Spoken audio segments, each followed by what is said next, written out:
গোটা বাংলাদেশের মানুষ আজকে দেখিয়ে দিয়েছে প্রত্যেক আলেম যেভাবে ঐক্যবদ্ধ হয়েছে, তারা যদি মুষ্টিবদ্ধ করে ইসলামের পক্ষে কথা বলে, এভাবে ঐক্যবদ্ধ হয়ে থাকতে পারে, তো বাংলাদেশে ইসলাম কায়েম করতে আর বেশি দেরি হবে না, ঠিক কিনা? এক মা তার সন্তানকে হাতে নিয়ে আল্লাহ রাসূল সাল্লাল্লাহু আলাইহি ওয়াসাল্লামের কাছে চলে এসেছেন, এসে বলছেন, ইয়া রাসূলুল্লাহ সাল্লাল্লাহু আলাইহি ওয়াসাল্লাম, আমার এই সন্তানকে জিহাদের জন্য আপনার হাতে তুলে দিলাম, এই সন্তানকে জিহাদের ময়দানে নিয়ে যেতে চান। আল্লাহ রাসূল সাল্লাল্লাহু আলাইহি ওয়াসাল্লাম বললেন, এই সন্তানকে আমি নিয়ে কি করব? এই সন্তান তো তরবারি চালাতে পারবে না, এই সন্তান তো তীর চালাতে পারবে না, এই সন্তান তো ঢাল ধরে রাখতে পারবে না।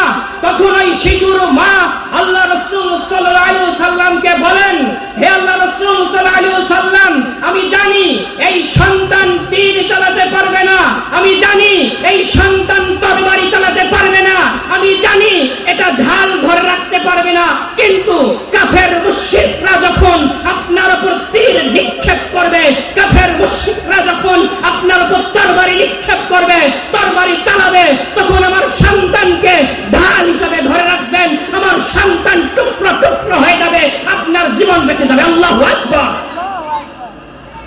একজন মা তার সন্তানকে আল্লাহ রাসূলের হাতে অর্পণ করে জিহাদের জন্য প্রস্তুত করে বিলিয়ে দিচ্ছেন। এই রকম ঈমান রাখতে হবে অন্তরে। তুকাতিলুনা ফি সাবিলিল্লাহ, তোমরা আল্লাহর রাস্তায় জিহাদ করো। ফায়াকতুলুনা ইউকতালুন, আগে মার, এরপর শহীদ হও। এটা আল্লাহর বক্তব্য।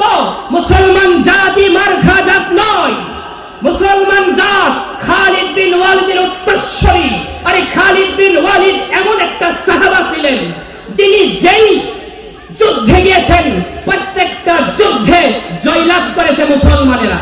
আরে খালিদ বিন ওয়ালিদ এমন একটা সাহাবা, তিনি যখন কাফির ছিলেন, ইসলাম ধর্ম গ্রহণ করেন নাই, তখন কাফেরের দলে সে জিহাদ করেছে, যুদ্ধ করেছে, সংগ্রাম করেছে, কাফেরের দল বিজয়ী হয়েছে। তাকে আল্লাহর তরবারি বলা হতো সাইফুল্লাহ, তার নাম উপাধি দেওয়া হতো, তার নাম বলা হতো সাইফুল্লাহ। সাইফুল্লাহ শব্দের অর্থ আল্লাহর তরবারি। তিনি যেই ময়দানে যেতেন, যদি কাফের মুশরিকরা শুনতে পেত যে খালিদ বিন ওয়ালিদ ওই যুদ্ধে অংশগ্রহণ করেছে, তাদের হাঁটু কাঁপত, তারা বুঝে নিত এই যুদ্ধে আমরা পরাজয় হব।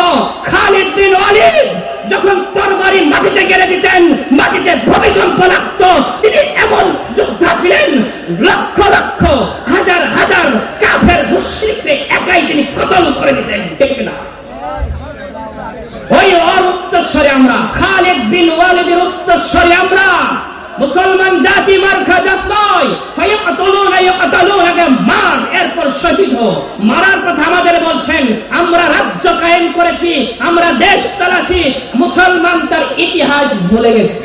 তরুণ যুবক, তার বাড়ি ঘর নাই, টাকা পয়সা নেই, সুন্দরী মহিলাকে বিবাহ করেছে, বাসর ঘর থেকে জিহাদের ডাক এসেছে, তিনি বাসর ঘর থেকে সুন্দরী বউ রেখে জিহাদের ময়দানে হাজির। ও যুবক, আমি তোমাকে বলতে চাই, আজকে ফিলিস্তিনে আমার মুসলিম ভাইকে নির্মমভাবে হত্যা করা হচ্ছে, তাদের উপর জুলুম নির্যাতন করা হচ্ছে, বোম মেরে মানুষকে পাখির মতো উড়াচ্ছে। ও যুবক, তুমি এখনো ঘরে বসে আছো, তুমি এখনো তার উপর বিদ্রোহ করো, তুমি শুনে রাখো, তুমি এখনো মুমিন হতে পারোনি। ও যুবক, আমার মুসলিম ভাইকে আঘাত করছে, আমার মুসলিম ভাইকে হত্যা করছে, তোমার ভিতরে জ্বলে না, তুমি মুনাফিক।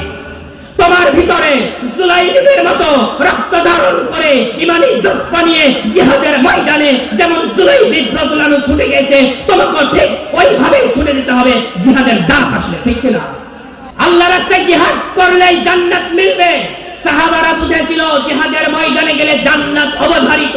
তারা বুঝেছিল অস্ত্রের নিচেই জান্নাত, তারা বুঝেছিল তরবারের নিচেই জান্নাত। আল জান্নাতু তাহতা জিলালিস সুয়ুফ, আরে জান্নাত অস্ত্রের নিচে।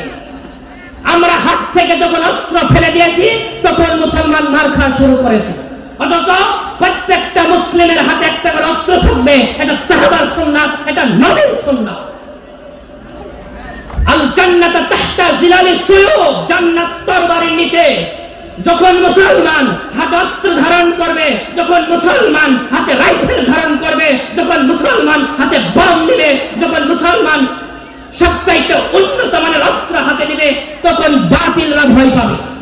আজকে মুসলমান অস্ত্র ফেলে দেওয়ার কারণে বাতিলরা মুসলমানকে মেরে নিঃশেষ করে দিচ্ছে। একটা কথাই মনে রাখিও, তুমি উমরের উত্তরসূরি, তুমি খালিদ বিন ওয়ালিদের উত্তরসূরি, তুমি জুরাইরের উত্তরসূরি। কোন বাতিল শক্তি, কোন ইসরায়েলের দালালরা মুসলমানকে হত্যা করতে পারবে না যদি মুসলমানরা ঐক্যবদ্ধ হয়ে থাকতে পারে, ঠিক কিনা?